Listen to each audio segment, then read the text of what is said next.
ये अंत नहीं। ओम प्रकाश वाल्मीकि। गांव की ठहरी हुई जिंदगी में एक भूचाल सा आ गया था। जहां ऊपरी सतह पर शांति और ठहराव दिखाई देता था, वहीं निचली सतह पर तेज हलचल थी, जो ऊपरी सतह को तोड़ देने के लिए छटपटा रही थी। लेकिन ऊपरी सतह इतनी सुदृढ़ थी कि उसे तोड़ पाना आसान नहीं था। बिरमा ने इसी ऊपरी सतह पर चोट की थी, ये जानते हुए भी कि उसकी चोट बेअसर होगी। दूसरों की तरह वो चुप नहीं रह पाई। शायद रह भी जाती यदि उसने किशन और उसकी मित्र मंडली के बीच होने वाली बहसें न सुनी होती। इसी जद्दोजहद ने उसके अंतर मन में विश्वास जगा दिया था। तमाम अभावों के बावजूद मंगलू ने किशन को कॉलेज की पढ़ाई के लिए शहर भेजा। महीने 2 महीने में किशन और उसकी मित्र मंडली गांव आती थी। शहर के खुले माहौल ने किशन की सोच और मानसिकता को प्रभावित किया था। वो जब इकट्ठे होते तो किसी न किसी मुद्दे पर ऊंची आवाज में घंटों बहस करते। बिरमा की समझ में कुछ भी नहीं आता। वो अक्सर किशन से पूछती थी, तुम इतनी लड़ा क्यों करो? किशन हंस कर कहता, बुद्धू, ये लड़ाई नहीं, बातचीत है। बिरमा हैरान रह जाती, ये कैसी बातचीत है? गांव में तो इसे लड़ाई ही कहते हैं। इस बातचीत की वो अभ्यस्त हो गई थी। उनकी बातचीत के कुछ टुकड़े उसे याद रहने लगे। आत्मविश्वास, स्वाभिमान, संघर्ष, संगठन मात्र शब्द नहीं रह गए थे उसके लिए। वो इनके अर्थ जानना चाहती थी। किशन से पूछती तो वो समझाने की कोशिश करता, लेकिन बिरमा को लगता कि वो समझ नहीं पा रही। वो मन महसूस कर रह जाती। ऐसे क्षणों में उसे लगता, काश उसे भी बापू ने स्कूल भेजा होता। किशन की तरह वो भी कॉलेज जाती तो इतनी बड़ी बड़ी बातें उसकी समझ में जरूर आती। उसे लगता, किशन और उसके दोस्त ज्यादा पढ़े लिखे हैं। उनके जैसी बातें करने वाला गांव में कोई भी नहीं। अपनी बस्ती की तो कोई बात ही नहीं, बसीटों में भी ऐसा कोई नहीं। धान कटाई के उमस भरे दिन थे। मंगलू और सरबती के साथ बिरमा भी धान कटाई के लिए जाती थी। उस रोज वो तेज भान के खेत में धान काटने गए। बस्ती के 15-20 स्त्री पुरुष कटाई पर लगे थे। सांझ होने से पूर्व ही धान कटाई, छटाई आदि का पूरा काम कर लिया गया था। धान बोरों में भरा जा रहा था। मंगलू, सरबती, बिरमा को एक एक गट्ठर धान मिला था। एक गट्ठर बिरमा के सर पर रखते हुए मंगलू ने कहा, तू घर जा, सांझ हो रही है। घर जाके रोटी पानी देख लियो, हमें आने में देर हो जागी। बुग्गी में धान लाद के ही आना होगा, तू चल। बिरमा अकेली चल पड़ी। बाकी मजदूर वहीं रहे। बोझ भारी था, रास्ता कच्चा और ऊबड़ खाबड़। संभल संभल कर चलना पड़ रहा था। गांव काफी दूर था। गांव से पहले आम का बागीचा था, उसके साथ साथ एक पगडंडी भी। सुनसान रास्ते पर चलते हुए बिरमा का जी घबराने लगा। वो जल्दी जल्दी कदम उठाकर चलने का प्रयास कर रही थी। बोझ के कारण चलने की गति धीमी थी। बागीचे में सचिंदर दिखाई दिया। उसे वहां खड़ा देखकर बिरमा सहम गई। धान की कटाई के वक्त भी लगातार वो उसे घूर रहा था। बिरमा ने उसकी नजरें भांप ली थी। उसने जल्दी जल्दी कदम उठाने की कोशिश की ताकि वो बागीचे की ओर से खुले रास्ते पर पहुंच जाए। कुछ कदम चलने के बाद ही उसे लगा जैसे सचिंदर उसके पीछे पीछे आ रहा है। उसकी धड़कनें बढ़ रही थीं। बोझ के कारण वो मुड़कर नहीं देख पा रही थी। सचिंदर ने तेजी से आगे बढ़कर उसका रास्ता रोक लिया और बेहयाई से बोला, सर पर इतना बोझ है, थक गई होगी, थोड़ा सा सुस्ता ले। बिरमा ने आग्नेय नेत्रों से उसे घूरा। बिरमा कुछ कहे उससे पहले ही सचिंदर ने उसके गालों को छुआ। उसके स्पर्श से बिरमा के शरीर में जैसे बिजली सी कौंध गई। क्षण भर को तो वो सहम गई। सचिंदर ने जैसे ही उसके सीने की ओर हाथ बढ़ाए, बिरमा ने पीछे हटने की कोशिश की। संतुलन बिगड़ा, लेकिन बिरमा ने सिर पर रखा गट्ठर सचिंदर के ऊपर गिरा दिया। अचानक इस हमले से वो गड़बड़ा गया और गिर पड़ा। जैसे ही उसने उठने की कोशिश की, बिरमा ने पूरी ताकत से उसकी जांघों के बीच वार किया। लात का प्रहार इतना तगड़ा था कि सचिंदर उठ नहीं पाया। किसी तरह लड़खड़ाकर खेत में घुसकर गुम हो गया। बिरमा मेड़ पर खड़ी थी। उसे भागता देखकर चिल्लाने लगी। उसने पहले ही झटके में सचिंदर की बेहयाई को कायरता में तब्दील कर दिया था। कुछ देर उसी क्रोधित मुद्रा में वो खड़ी रही।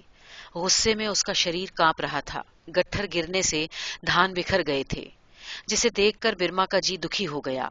उसके अंतर मन से सचिंदर के लिए बद्दुआएं निकली। दूर खेतों से लौटती स्त्रियों की आवाज बिरमा को सुनाई दी।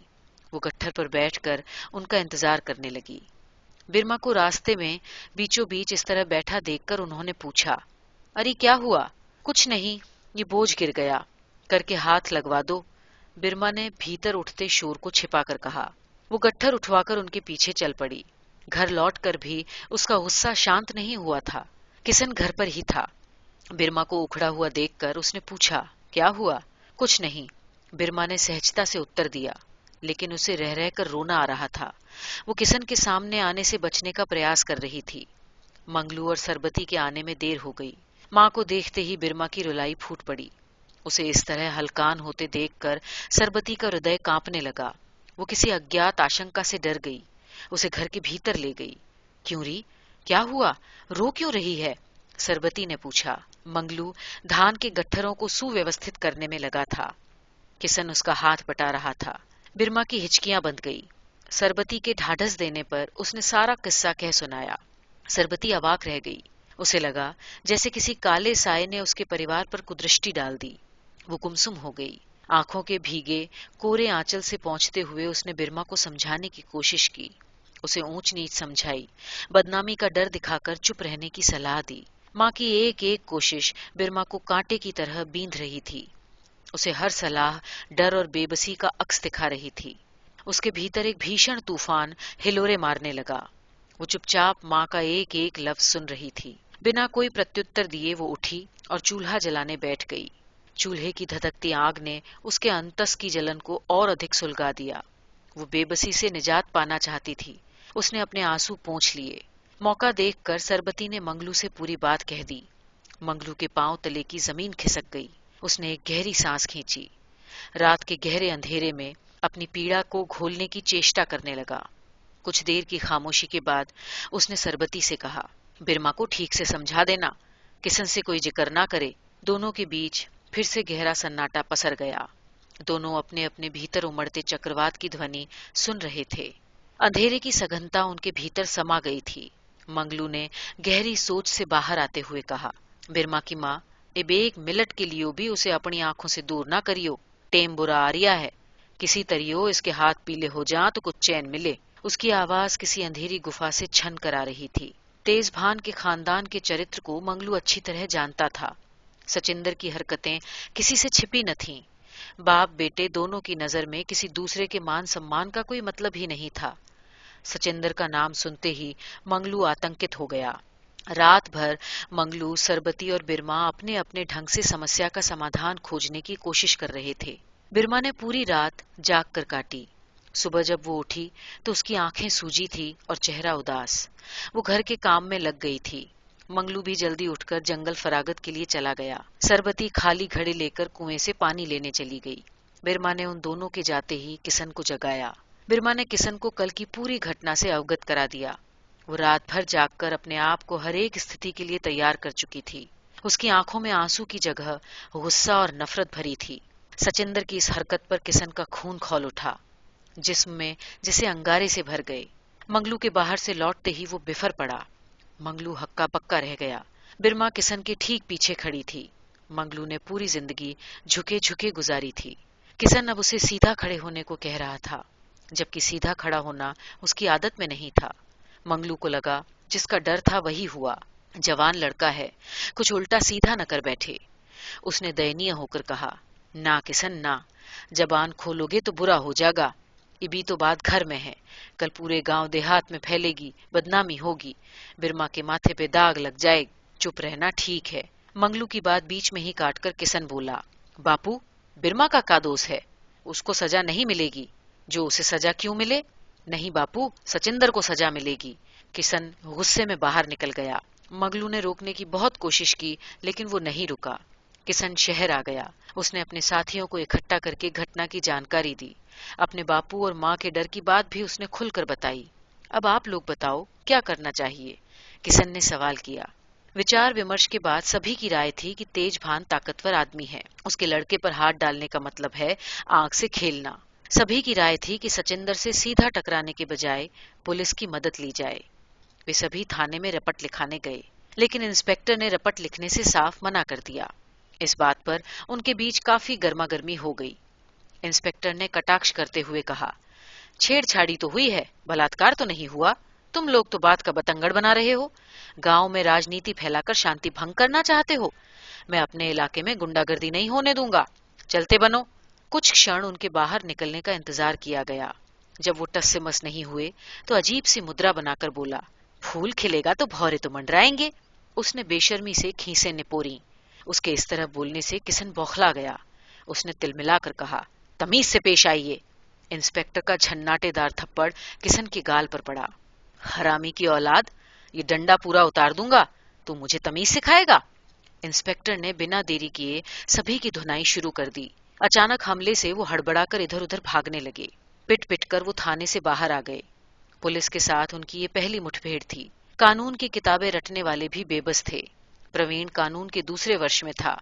उसी के सुझाव पर वो थाने गए थे रपट लिखवाने, लेकिन पहले ही झटके में चारों खाने चित्त पड़े थे। प्रवीण गहरी असमंजस की स्थिति में था। किशन स्वयं को दोषी मान रहा था। उसे लगा कि सब उसी के कारण हुआ। निराशा की हालत में वो सब सांझ से पहले गांव आ गए।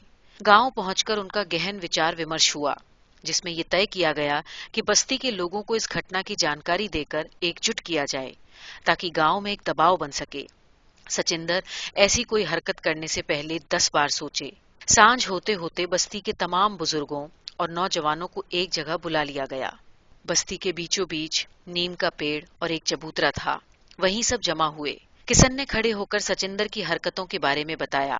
जैसे ही सचिंदर और तेजभान का जिक्र आया, सभी में सन्नाटा फैल गया। सभी चुप्पी साध कर बैठ गए। किशन के बहुत उकसाने पर बूढ़ा धर्मू सुस्त थकी आवाज में बोला, ये कोई नई बात ना है। गरीब की इज्जत का कोई मतलब ना होवे। ये सब तो होता ही रह। चुप रहने में ही भला है। पानी में रह के मगरमच्छ से बैर करना ठीक ना है। सभी उससे सहमत दिख रहे थे। लोगों में खुसुर फुसुर शुरू हो गई। धर्मू ने गला खंखार कर बात आगे बढ़ाई। जिंदगी बीत गई है इस गांव में। कदी ना सुना किसी बिरबाणी बहू बेटी ने घर आके जिक्र भी किया हो। औरत की लाज चुप रहने में है, ढिंडोरा पीटन में ना। धर्मू ने जोर देकर कहा।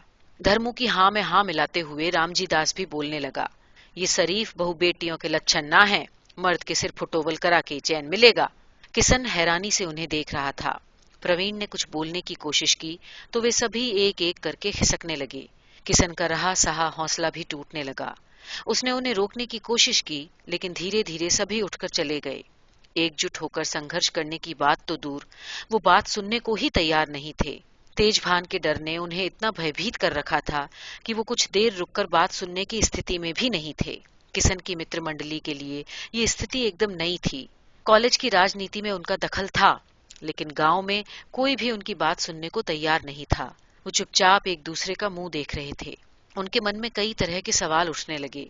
उनकी लंबी लंबी बहसें खोखली साबित हुईं। सभी सोच रहे थे कि अब क्या करें। काफी सोच विचार के बाद प्रवीण ने सलाह दी, बिरमा की ओर से पंचायत में शिकायत की जाए। प्रवीण पंचायती राज का पक्षधर था। वो हमेशा लोकतांत्रिक मूल्यों की बात करता था। उसका कहना था कि पंचायत एक लोकतांत्रिक संस्था है। गांव की समस्या को निपटाना पंचायत का कर्तव्य है। सभी उसकी बात ध्यान से सुन रहे थे। पिछले चुनाव में इस पंचायत को आरक्षित किया गया था। बिशन सिंह तुम्हारी बिरादरी का प्रधान है। वो जरूर इस मामले को गंभीरता से लेगा, प्रवीण ने कहा। प्रवीण की राय से सभी सहमत थे, लेकिन किशन की राय भिन्न थी। उसका कहना था, बिशन तो एक मोहरा है, वो क्या निर्णय देगा, लेकिन आप लोगों की यही राय है तो ठीक है। एक अर्जी तैयार की गई। बिरमा से उस पर अंगूठा लगवाया गया और अर्जी लेकर किशन ही प्रधान के पास गया। प्रधान ने अर्जी लेने में आनाकानी की। बार बार यही कहा कि किस लिए अर्जी दे रहे हो। किशन ने सिर्फ इतना कहा कि अर्जी में सब कुछ लिख दिया है। अर्जी उसके हाथ में थमाकर किशन लौट आया। अर्जी देखते ही जैसे भूचाल आ गया। बिशन सिंह प्रधान पसीने पसीने हो गया। तेजभान के खिलाफ कोई भी कदम उठाने लायक ताकत उसमें नहीं थी। वैसे ही प्रधानी उसे अभी अभी मिली थी। बिशन के दिमाग में ये बैठा हुआ था कि उसे प्रधान तेजभान ने ही बनाया है, वरना वो था क्या। उसे डर था कि कोई वबेला न हो जाए। बिरमा से ज्यादा उसे अपने लिए खतरा दिखाई दे रहा था। इसलिए अर्जी देखकर वो बुरी तरह डर गया और बिना देर किए वो अर्जी लेकर तेजभान की चौपाल पर पहुंचा और जाते ही अर्जी उसके सामने रख दी। अर्जी देखते ही तेजभान भड़क उठा। भंगी चमारों की ये हिम्मत! क्यों बे बिस्ना, तुझे प्रधान इसलिए बनाया था? चौधरी साहब, मैं इसीलिए तो खुद चल के आपके पास आया हूँ। जब से मंगलू ने किशन को कॉलेज पढ़ने भेजा है, बस्ती में राजनीति होने लगी है। और चौधरी साहब, जमाना भी तो बदल गया है। बिशन ने दयनीयता से हाथ जोड़कर कहा, ओए बिस्ना, जमाना अभी भी पहले वाला ही है। तू मुझे सीख दे रहा है? अपनी औकात मत भूल। जमाना तो तब बदलेगा जब हम चाहेंगे। जा जाके अपनी प्रधानी संभाल, कहीं वो ना खतरे में पड़ जावे। होगा वही जो हम चाहेंगे। और इतना उन सभी को बता देना, दरोगा से लेकर एसपी तक सभी अपनी जात के हैं, एक एक को अंदर करा दूंगा। ज्यादा 3-5 करेंगे तो एनकाउंटर में मारे जाएंगे बिना मौत। तेजभान ने प्रधान की कमजोर नस पर प्रहार किया तो वो खिसिया कर रह गया। हाथ जोड़कर विनीत स्वर में बोला, जैसी आपकी मर्जी, मैं तो आपके पक्ष की ही बात कर रिया था। ठीक है, जो करना होगा हम बता देंगे, मामले को ज्यादा तूल देने की जरूरत ना है। जाके इन्हें समझा क्यों बेमौत मरना चाहते हैं। हाँ, उन शहरी लफंगों से कह देना गांव में राजनीति ना फैलावें, अंजाम बुरा होगा। सुना है उन्होंने कोई मीटिंग भी करी थी। तेजभान ने बिस्ना की ओर इस तरह देखा जैसे कह रहे हो हमें सब पता है। बिस्ना लौट आया, लेकिन घबराया हुआ। तेजभान कभी भी कुछ भी कर सकता है, प्रधान होकर भी उसकी औकात एक मुलाजिम से कम नहीं थी। अपनी ही बस्ती में वो एक बाहरी व्यक्ति की तरह रहता था। तेजभान ने सचिंदर को भी डांटा, अबे कुछ करना ही था तो हरामजादी को खेत में ही घसीट लेता, खुद ही किसी को मुंह दिखाने जोगी ना रहती। सचिंदर मुंह नीचा किए खड़ा रहा। खेत में घसीटने की तो क्या बात, उल्टे बिरमा से पिट कर आया था, लेकिन इस बात को उसने छिपा लिया था। गांव भर में ये खबर आग की तरह फैल गई। तेजभान को चमारों से उतना खतरा नहीं था जितना अपने ही कुटुंबदार चौधरी जगबीर सिंह से था। अगर जगबीर सिंह ने हवा दी इस मामले को तो गांव की रीत बदल जाएगी। उसने मंगलू को चौपाल पर बुलवा भेजा। मंगलू, तू मुझे अच्छी तरह पिछाड़े है, फिर भी ऐसी हरकत की, क्या समझता है पंचायत हमें फांसी चढ़ा देगी? अरे पंचायत है क्या, हमारे पांव की जूती है जूती। प्रधान कोई भी रहे, नकेल हमारे हाथ में होती है। जा जाके अपनी बेटी को समझा, कुछ ऐसा वैसा हो गया तो मुझे दोष मत देना, आगे तेरी मर्जी। तेजभान की आंखों से आग बरस रही थी। मंगलू चुपचाप लौट आया। अर्जी के बारे में उसे कोई खबर ही नहीं थी। उसने घर आते ही किशन पर अपना गुस्सा उतारा, तड़ तड़ डंडे से पीटना शुरू कर दिया। तू मुझे कहीं का नहीं छोड़ेगा, पूरे गांव देहात में बिरमा की बदनामी करा दी है तूने। किशन को देखकर बिरमा दौड़ी। उसने बापू के हाथ से डंडा छीनकर दूर फेंक दिया। आवाज में तीखापन भर के बोली, वाह बापू, जो भाई अपनी बहन की आबरू की खातिर लड़ रहा है तुम उसे पीट रहे हो, और जो। अचानक उसके भीतर जमा सैलाब फूट पड़ा। उसका गला रूंध गया, शब्द गले में अटक गए, सिर्फ रुलाई फूटी पड़ रही थी। आवाज सुनकर माँ भी आ गई और वो भी रोने लगी। बिरमा को रोता देखकर मंगलू भी रोने लगा। उसने फपकते हुए कहा, तू ही बता बेटी मैं क्या करूं, वो सब जालिम लोग हैं, जालिम। कुछ मत करो बापू, जुल्म के आगे झुक जाने पर भी क्या होगा। बिरमा ने मंगलू को ढांढस दिया। किशन चुपचाप एक ओर खड़ा था। उन्हें देखकर वो अपनी पीड़ा भूल गया। उसने करीब आकर बोला, बापू, हमारे पास न ताकत है न रुतबा, लेकिन अपनी जान देकर आत्मसम्मान तो मांग ही सकते हैं। बिरमा को लगा जैसे वो अचानक बड़ी हो गई। वो सिर्फ अपने लिए नहीं, सबके लिए लड़ सकती है। किशन ने मंगलू से कहा, बापू, पंचायत से इंसाफ और सुरक्षा मांगी है, कोई गुनाह तो नहीं किया। जैसे जैसे किशन और बिरमा का स्वाभिमान जाग रहा था, अपनी ही बस्ती में वो अलग थलग पड़ रहे थे। आखिर पंचायत के फैसले का दिन आ गया। कार्यवाही ज्यादा लंबी नहीं थी। न किसी का बयान लिया गया, न किसी किस्म की कोई चर्चा हुई, न बहस, न आरोपी को बुलाया गया, न फरियादी को। बस फैसला था। सचिंदर वल्द तेजभान ने बिरमा वल्द मंगलू के साथ राह चलते छेड़खानी करने की कोशिश की। भविष्य में ऐसी घटना ना हो, इसलिए पंचायत सचिंदर पर 5 रुपया जुर्माना करती है। इस फैसले से किसनू और मंगलू अवाक रह गए। किशन ने विरोध किया, लेकिन उसे बोलने से रोका गया। पंचों का फैसला परमेश्वर का फैसला कहकर बात खत्म करने की कोशिश की गई। किशन लगातार बोलने की कोशिश करता रहा, लेकिन कुछ लोगों ने उसे धकियाकर बाहर निकाल दिया।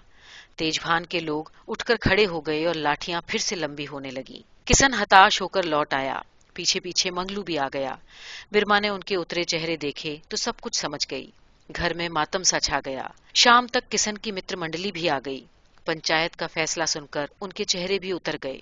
किशन ने उदास आंखों से प्रवीण की ओर देखा। कहो, कैसा है पंचायती राज? आंखों में सवाल था। प्रवीण जैसे अपने ही भीतर कुछ खंगाल रहा था।